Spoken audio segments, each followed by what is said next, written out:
Can you all see the screen? Okay. All right. Okay. Thank you. Thank you for the people who are giving me nonverbal response, so I don't have to stare into the screen for a whole hour. So, so I want to get started right away. We do have a lot of information here. This is a webinar about compassion fatigue. And one of the things about compassion fatigue is that it is both very personal as well as very universal. And I can share that when I was an engineer, I experienced burnout, which is a part of compassion fatigue, because, the Silicon Valley companies just try to extract as much utility out of you without consideration for your mental health. And after I become a therapist, I experienced another round of compassion fatigue because I grew up in a family where I'm the people pleaser. I have a hard time saying no and setting boundary, and that is a great recipe for being depleted and experience compassion fatigue as well as burnout.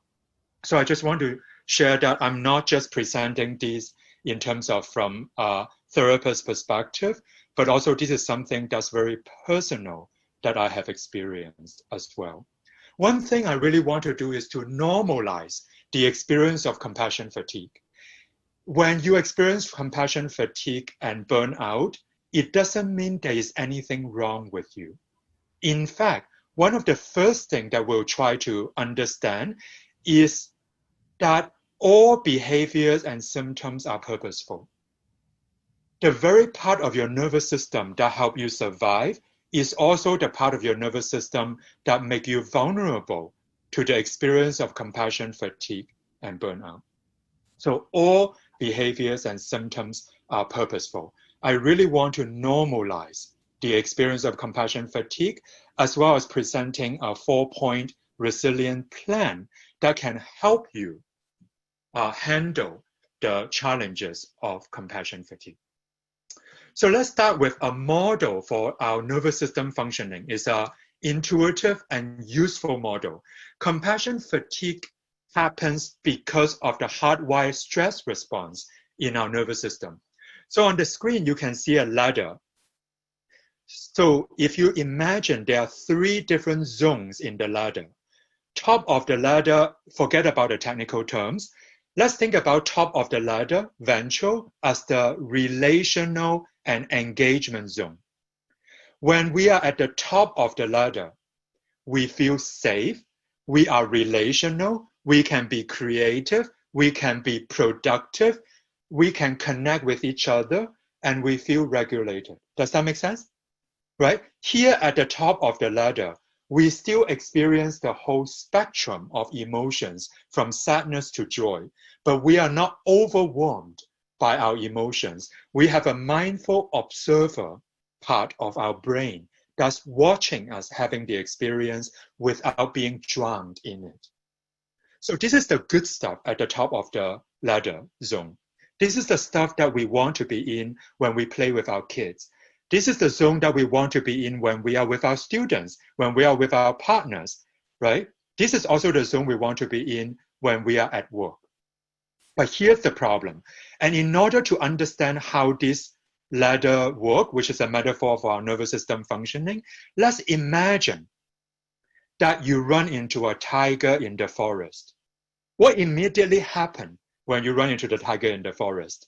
Our body turn off the engagement and relational zone, because anybody who try to practice nonviolent communication with tigers, they usually get eaten really quickly and do not live long enough to pass on their genes. Isn't that right? When we don't feel safe because there's a tiger 5 feet away from us, immediately we shut down the engagement and relational zone, and our nervous system go to the middle of the ladder, which is a mobilization, or commonly known as fight or flight zone. What is the fight or flight zone? This is when our body say, you know what? There's a danger nearby in the form of a tiger. This is not the time to be engaged and be relational or be creative, right? This is not the time to write poetry and do mindfulness, okay? I am going to activate my nervous system, increase the energy in my body to see if I can fight that tiger or if I can run away from the tiger. Does that make sense? Our body naturally go to fight or flight to help us survive the pending danger. When our nervous system is in the middle of the ladder, the mobilization or the sympathetic zone, some of the emotional, cognitive, and behavioral symptoms are as follows. We begin to feel anxious. We begin to feel vigilant. We have ADHD-like symptoms. We cannot focus in one spot mindfully or focus in a task mindfully. Because why would our brain allow us to focus on one spot when the tiger can attack us from 360 degrees? Does that make sense? Not being able to focus is an adaptive response to the danger that may come from any direction. So we become anxious. We can have anger issues. We no longer are able to focus. We may have insomnia. We feel very irritable and jittery, and we feel very impatient. All that is adaptive when we are in the fight or flight zone. But here's the problem. What if the tiger come home with you every day? Because the tiger that's creating the sense of danger is your parents and you are a kid, and you are in an abusive home. Or if the tiger that's creating danger is because you have an internal critical voice that keep telling you, no matter what you are doing, that you are not good enough. What if the tiger is because you live in a society that based on your group membership, whether it's race and ethnicity, LGBTQ, gender identity and expression, immigration status? What if you live in a society that because of those group membership, you experience prejudice, discrimination, and you don't feel safe? Do you see those sources of tigers you can never escape from? So fight or flight is not useful when you have a tiger creating the sense of internal threat that you are not able to escape from. In that situation, the nervous system go all the way to the bottom of the ladder, which is an immobilization or freeze and shutdown zone. The survival value of the freeze and shutdown zone is the following. If I cannot run away from the tiger and I'm not powerful enough to defeat the tiger, my best chance at survival is to play small and not make any sound and hope that the tiger would not see me. Does that make sense? Our nervous system is out of good options. As a last resort, we try to play small. We shut down our system. We lose the ability to feel, to think. We begin to feel dissociated and numbed. That's what happens when we experience an inescapable danger. So when the stress begins to increase, our nervous system go down the ladder from relational engagement zone to fight or flight zone to freeze and collapse zone. And the emotional and behavioral experience when we are at the bottom of the ladder is depression. We lack motivation. We lack energy. We cannot even get out of bed in the morning. We withdraw from relationship. We withdraw from life. We begin to be a shell of our own existence, like a zombie just trying to get through life and not get hurt. So those are the three hardwired physiological zones that meant to help us survive, but they get triggered with all kinds of things that are not physical tigers. When we live for 6 months in shelter in place because of COVID, do you see our nervous system start going down the ladder? Because we experience stress. When we are in a political climate where it's chaotic and we don't feel safe, we start going down the ladder. When your students experience bullying at school, you start going down the ladder. When you have a colleague who's a certified a-hole, you start going down the ladder. Do you see? Our nervous system go down the ladder for all kinds of reasons that has nothing to do with tigers. In those cases, instead of actually helping, we begin to experience symptoms, and this is the framework why we are vulnerable to compassion fatigue and burnout. If you imagine it's the rubber band, right? That if you imagine the rubber band at the top of the ladder, every time we experience stress, the rubber band is stretched to go to the middle or bottom of the ladder. Does that make sense? So the rubber band is stretched when we experience stress. That kind of rhymes. The rubber band is stretched when we experience stress. Okay. But as long as we can release the rubber band, do you see the rubber band go back to its natural elasticity? Right? The problem is when we hold the rubber band somewhere in the bottom half of the ladder for a long, long time. When we release this rubber band, it doesn't go back to its original shape. Does that make sense? So the elasticity of the rubber band is a metaphor for the natural resilience of our nervous system. And compassion fatigue begins to happen when we experience some stress, big or small, that is chronic, and the rubber band of our body never get a chance to go back to the top of the ladder. In this scenario, we experience the symptom of compassion fatigue and burnout. So let me give you an overview about some definition, and then we'll go and look at each of the little square in detail. What we are talking about is the quality of life, right? When you are in the helping profession, or when you are an educator, when you are on the front line, working with children, working with clients, working with people who need support and nourishment and help, we do experience compassion satisfaction. Compassion satisfaction is the positive aspect of what we do, right? I love being a therapist. I love teaching. That's the compassion satisfaction, the positive aspect of our profession. The other side is the compassion fatigue, which is the negative aspect of caring and helping and supporting other people. And there are two components of compassion fatigue: secondary trauma and burnout. So this is like the overview diagram. And now we are going to go to look at the components of compassion fatigue. The first thing I want to talk about in compassion fatigue is what's called a compassion paradox. Viktor Frankl, who's a psychiatrist who survived concentration camp in World War II, he said, "What is to give light must endure burning. What is to give light must endure burning." If you care about someone, if you love someone, if you open your heart to someone, you are also automatically and simultaneously vulnerable to the experience of hurt, pain, and loss. That is the package deal. It's impossible to love without also taking on the risk of vulnerability. So when we are there to love our students, when we are there to love our clients, when we are there to love our partners and family, when we care for other people, we are automatically at some risk for compassion fatigue. Empathy is a double-edged sword.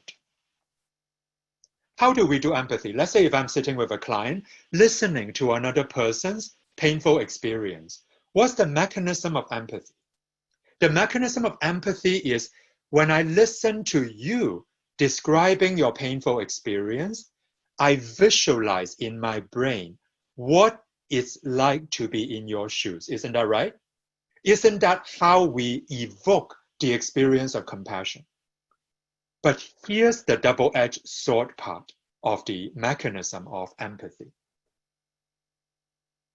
When I visualize what you are going through, so I can feel what you are feeling and have empathy for your experience, my body reacts to the images and thoughts in my mind the same way an audience react to the movie playing in the theater, right? If you imagine you are watching the movie Jurassic Park, right? You're like, Run away from the dinosaur. No, no, no, no, don't run. Just freeze. Maybe the dinosaur would not see you, right? Okay. If you are watching the movie Get Out or Chainsaw Massacre, your body immediately tenses up as if you are what? In the movie. Isn't that right? Right? We react to a movie and our body react to the images in our mind. So when I visualize what it's like to be abused, when I visualize what it's like to be struggling in the person's experience that I'm trying to support, do you see on some level, my body also start to go down the ladder in reaction to the images that are going through in my mind? Does that concept make sense? Right? So that is the origin why we are vulnerable to secondary trauma when they are there to support another person.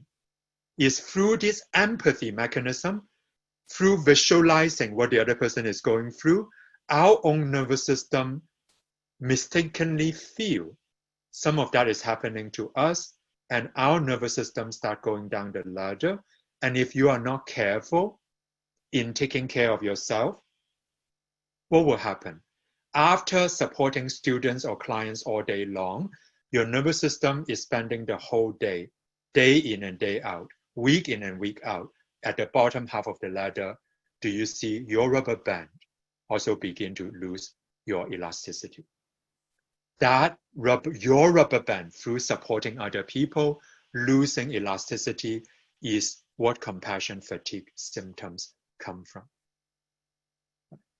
So secondary trauma, the first component of compassion fatigue, is when you are supporting other people and you exhibit some of the symptoms of trauma as if what your students or clients are telling you is something that happened to you. There are three sets of symptoms for secondary trauma. Number one is intrusive symptoms. What are the intrusive symptoms? If your clients or students come into your mind involuntarily when you are having dinner with your family, or they come into your dreams, right? There are images or thoughts intrude upon your consciousness and you have no control of that. That's intrusive symptom. It's a kind of flashback, right? Second category is avoidance symptoms. You begin to procrastinate. You dread, perhaps, going to work. Or maybe you self-medicate with alcohol, legal or illegal drugs, or food, right? Food is the most common way that we medicate in our society. Let me share a personal example. Usually, this happens at the end of a long day of seeing clients. It will be at night. I'll be alone.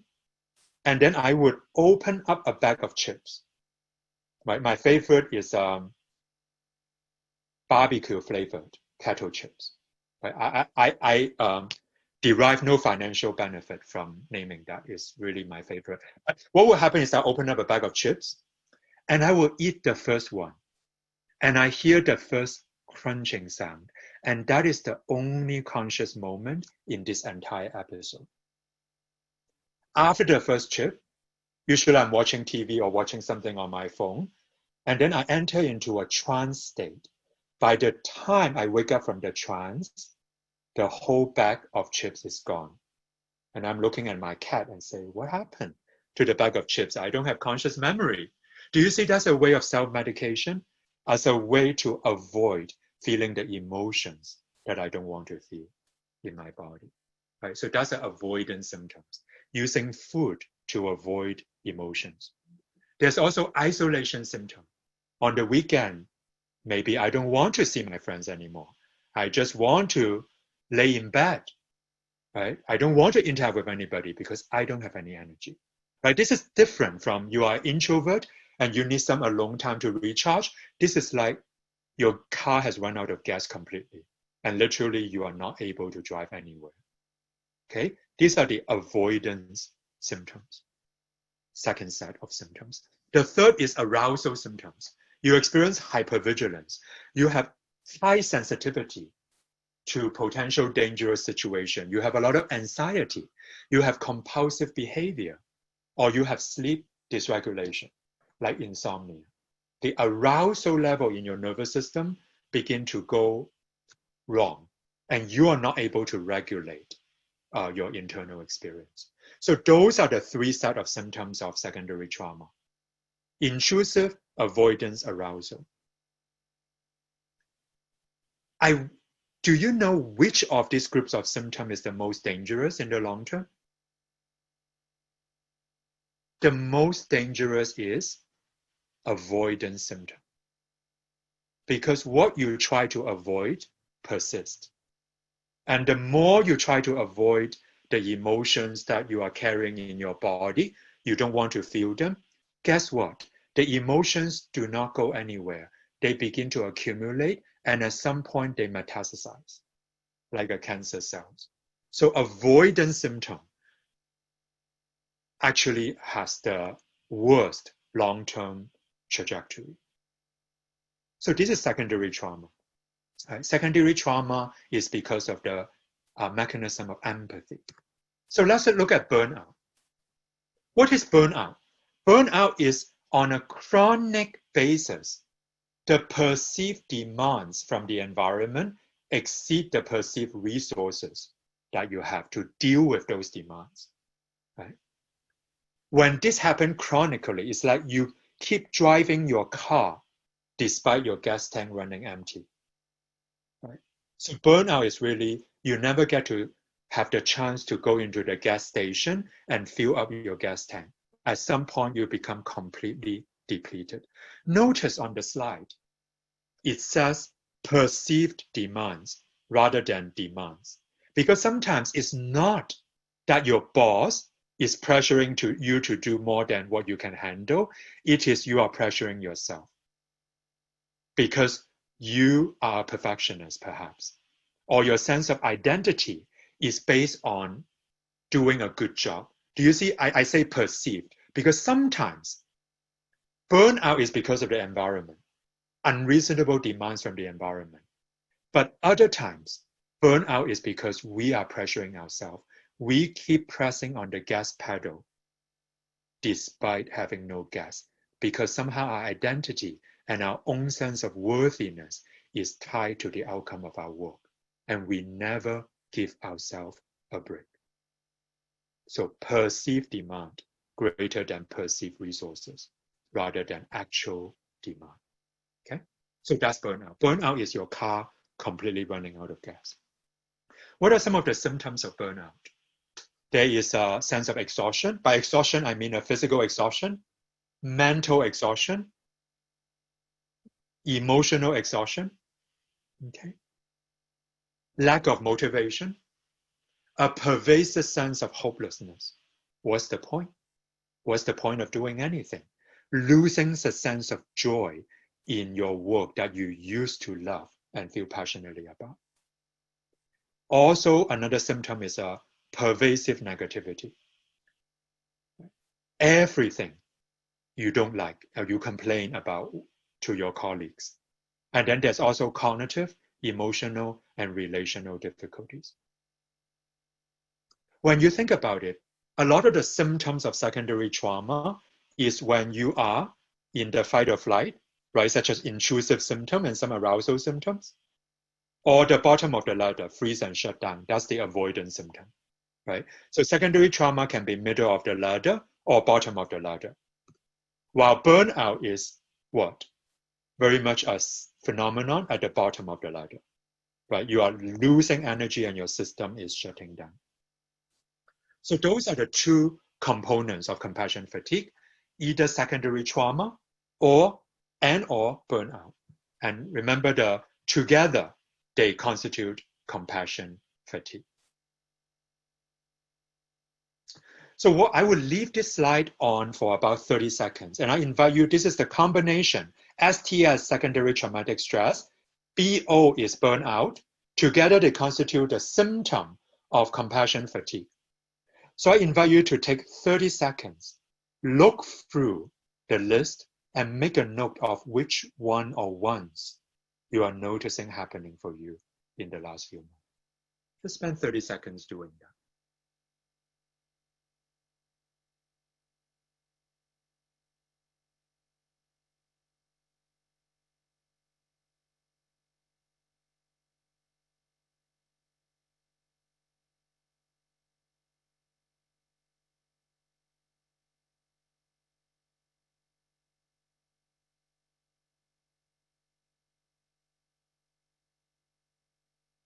Okay, I hope that's 30 seconds. Even though I say 30 seconds, I forgot to start my timer. So I just count my breath. I'm hoping 3 breaths is 30 seconds. The research actually shows, the optimal breathing frequency is about 1 full breath every 10 seconds. So 6 breaths per minute. Anyway, so I invite you to sort of just make a note. Now, it doesn't mean when you are irritable, you have compassion fatigue, right? It's really the cluster of symptoms and the intensity and pervasiveness of that cluster of symptoms. But I want you to pay attention because some of the symptoms we mistakenly think is because we have a physical problem rather than compassion fatigue, like GI distress, right? Our digestive system begin to be dysregulated. Sometimes it's because of we have a GI issue. Other times it's because we have a stress and compassion fatigue issue. So that's the first part of the workshop is what is compassion fatigue and what are some of the symptoms of compassion fatigue. Second part is how do you track whether you have compassion fatigue? A great instrument is the professional quality of life scale. And I think Danielle will either have or will send this out to everyone that register for the workshop so that you have this instrument, which is a research validated instrument that is a screening tool to tell you objectively what's the degree of your compassion fatigue. It measures 3 things. Number 1 is the measure compassion satisfaction, which is the opposite of compassion fatigue, right? The more compassion satisfaction you have, the less you are vulnerable to compassion fatigue. The second subscale is the secondary trauma. The third subscale is burnout. So what I recommend is you take this screening tool once a month. So you have a numerical score to help you proactively identify when you are at risk of compassion fatigue. Because you know what? Many people who experience compassion fatigue, they are not aware of it themselves. We are like frogs in warming water. When the water temperature changes from 50 degrees to 80 degrees gradually, the frog doesn't realize the water is boiling. Does that make sense? So oftentimes we are unaware that we are experiencing compassion fatigue because of that boiling frog effect. I don't know if that's the technical name, but boiling frog, okay? So that's why it's the importance of having this screening tool so you can have an objective indicator how you are doing and where you are. Okay. So the last part of the workshop, which is the last half of the workshop, is about what to do about it, right? Sometimes there are some therapists, right, that is very good at telling the client what's wrong with their life. And when the client asks the therapist, what should I do about it? Do you know the classic stereotypical therapist response? I don't know. What do you think? So I'm not going to do that to you. I'm not going to point out like compassion fatigue sucks. Secondary trauma is real. And then what do you do about it? What do you think? I'm not going to do that to you. Okay. So the second half of the workshop, we'll talk about what to do about it. The key word here is resilience. Remember the rubber band, right? As long as the rubber band maintains its elasticity, we would be safe from the symptoms of compassion fatigue, right? Because honestly, as part of our work, whether it's therapists or educators, it is impossible to not be affected by the people that we work with. Isn't that right? The only way, by the way, many of us choose our work because we care. And the only way to be perfectly safe from compassion fatigue is to never care, never love, never open your heart to anyone, and never be moved by anything. Then you are safe. Okay? Then you don't need this workshop. Like you can leave right now. Like that is a guaranteed will protect you from compassion fatigue. But of course, it also you pay the price of really the most valuable part of the human experience. Right? So the goal here is not that there's no way we are absolutely safe from the risk of compassion fatigue. but we can develop resilience, right? We cannot escape from stress. We live in a world where we go down the ladder all the time, right? You can create a perfect bubble around you. You go on Twitter, you go down the ladder. Do you know what I'm talking about? Right? So it's impossible to completely escape from stress. Resilience is about developing effective antibodies. It's kind of like the COVID vaccine, right? So resilience is to have the vaccine, so we have the effective antibodies, so we are immune to the gravitational pull of compassion fatigue as part of our lives. So the framework is resilience rather than stoicism, denial, or avoidance. I think this is a quicker quote. In the face of strong winds, let me be a blade of grass. In the face of strong walls, let me be a gale of wind. Right? That flexibility to respond to the stressful situation is what's going to help us have resilience. So let's talk a little bit about resilience and the different types of resilience. Resilience is both a process and an outcome. Resilience as a process means we are faithfully committed to doing daily practices that support our own well-being. If we can go up the ladder as frequently as we can, that tends to preserve the elasticity of our rubber band. Right? That's the process-based resilience. Resilience is also an outcome. If we do the daily practices that support our well-being, over time, we build an increased capacity for internal regulation. Right? We can come back more easily. And what are the different types of resilience? Let me just give you some quick example, and then we are going to go to a 4-step action plan that help you create a personalized compassion fatigue resilience plan. But let's look at the types of resilience. One is there's a physical resilience. One thing that helps with physical resilience, exercise, right? Mental resilience, having a growth mindset and self-validation. What do I mean by self-validation? We will talk about that a little bit more later, but self-validation is to not have my identity of my internal worth as a human being be dependent on what other people think of me.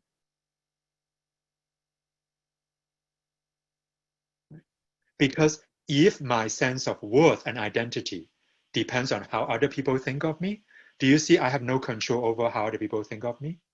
And therefore, I'm very vulnerable.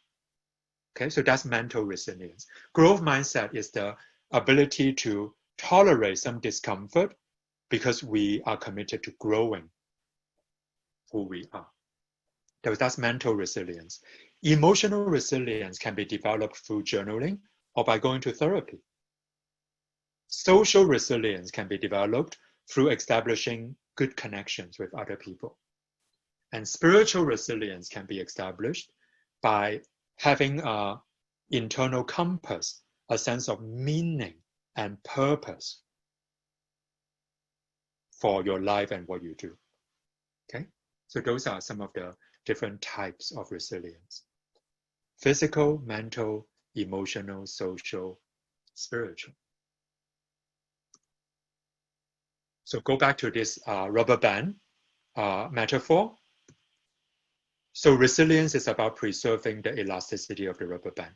So let's look at if you look at the ladder again, what are the things that determine where the nervous system go on the ladder? There are 4 categories of things, right? Well, resilience is about preserving the elasticity of the rubber band.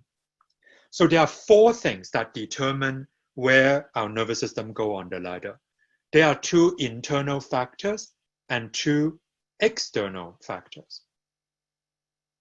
The internal factors are our beliefs, our cognitive, our thoughts, our beliefs, our cognition, also the signal from our body, right? Muscles in the body, visceral organs in the body, felt sense in our body. Those are the two internal factors. Right? What's happening in our mind and what's happening in our body. And then there are two sets of external factors that also influence where the ladder is, where the body is on the ladder. One is the quality of our relationship with other people. Second is the environment, the physical environment that we are in. Okay? So these are the four factors that together determine where our body goes on the ladder. So the 4-step resilience action plan address these 4 different factors so that we know personally, for me, what are the details of the 4 things that help me go up the ladder. All right? So resilience plan number 1, beliefs. This is what's happening in our mind. We all have core beliefs that we develop from our family of origin experiences. For example, let me share my personal core belief is when I can be helpful to other people, when other people are pleased with me or like me, then I feel I'm okay. Do you see the core belief is if you are happy with me, then I'm okay. If you are angry with me, then I'm not okay. That's a core belief. These core beliefs are really survival strategies. Right? The metaphor is this. When you grow up in a desert, you have to learn to survive by not needing water. Does that make sense? If you grew up in a desert, you have to learn to survive by not needing water. And our core beliefs are the survival strategies that we need to manage our emotional experience when we were growing up. Let me give you some common core beliefs or survival strategy so you can make note if any of these resonate with you. Some of our primary survival strategy is disconnection. We disconnect from our emotions. We disconnect from our bodies. We live in the 12 inches of our head. Right? That's one way to manage the emotional pain, is to shut everything down. Other people, their core strategy is to take care of other people. Right? There are a lot of therapists or people in the helping profession, maybe educators, come from a family where they are the caretaker. They are helping everybody in their family and forgot to take care of themselves or ask themselves what they need. Caretaking is a survival strategy. Perfectionism is a survival strategy. Right? If I struggle with a sense of feeling unworthy, being perfect is my way to earn a sense of worthiness. Another one is some people, they can never set boundary. Right? They might be resentful on the inside, but they can never say no to other people because their way to earn a sense of worthiness is being useful and being a good boy, good girl. Right? Go with the program, conform to other people's expectation. They are scared of disappointing other people. Right? Those are examples of survival strategies. Do you see some of these survival strategies or core beliefs really put us at risk of compassion fatigue? Right? If I believe I need to be perfect in order to be loved, I will burn myself out trying to seek that perfection so I can feel worthy and lovable.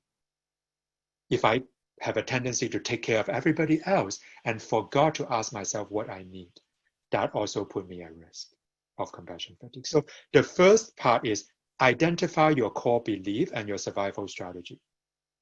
Number 2 is be intentional versus being reactive. Right? Instead of reacting to what the environment or the workplace need from you, intentionality is making choices. Right? Making conscious choices rather than automatically reacting based on our survival strategy. Viktor Frankl again, the Holocaust psychiatrist, Holocaust survivor psychiatrist. Between stimulus and response, there is a space. In that space is a power to choose our response. In our response lies our growth and our freedom. When we choose how we respond to the demand and situation in the environment, that is being intentional. Okay? Another thing that helps is to develop a coherent narrative about your life. For example, so I just hear some background noise. I don't know if there's, yeah, thank you. So coherent narrative is another word for self-awareness. The more self-aware about why I have some of these default reactions, like caretaking or dissociating, the more I am sort of resilient to compassion fatigue. The next one is mission and values. Being aware of why I do what I do, right? What are your values that drive you in the first place to become interested in being an educator or therapist in the first place? Remind yourself of those values from time to time so you remember what draws you to your current line of work in the first place. Research shows that having clarity about your mission and values is a protective factor for compassion fatigue. Growth mindset, I mean, we talk about growth mindset, right? The mindset, instead of fear of failing, is about what can I learn about any particular situation. Self-validation versus other validation. This is can I validate my own sense of worthiness? Do I believe just because I'm a human being, I'm worthy to be loved? Or do I need other people? Do I need the outcome or the result of my work so I can feel a sense of worthiness? When we are aware of our survival strategy, we can be intentional, we have self-awareness, we remember our mission and values, we have a growth mindset, and we can self-validate, then we are in control of our experience. That's the locus of control, becoming internal. Okay, so that's the first part. Work on these beliefs, okay, values and mindset as a protective factor for compassion fatigue. Second is the body. The body is about helping your body relax, helping regulate the arousal level in your body. There are some basics, right, around body regulation. One is the sleep, exercise, nutrition, and hydration. Right? Speaking of hydration, are you ready for a therapist joke? Can I share a therapist joke? Okay. This is the therapist joke. The therapist say to the client, I'm the therapist, you are the client. The therapist say to the client, please take my advice on self-care. I'm not using it. Please take it for as long as you would like. I'm not using it. So since we are talking about hydration, I just want to tell you that I'm drinking water as we speak about hydration. Because I'm kidding, but also not kidding. Because oftentimes we know what we should do and we don't do it. Isn't that right? Okay. These are all obvious things except we don't do it. So remember to do it. Physical and creative relaxation. Physical relaxation may be getting a massage, right? Doing some yoga stretches. Creative relaxation, doing an art project, right? Those also help the body relax. Somatic resourcing is some working with the body directly to help the body calm down. For example, diaphragmatic breathing, right? Breathing using your core area, right? The easy example for diaphragmatic breathing is imagine your stomach is like a balloon. When you breathe in, inflate the balloon, and when you breathe out, deflate the balloon. That's diaphragmatic breathing. Or things like hand on your heart, right? When you put your hand on your heart, oftentimes that has a calming effect on your body. Being aware of what's happening in your body, right? Taking time off is great to help your body relax, but do you know people who take vacation, but their mind is still at work? So that's the limitation of taking time off.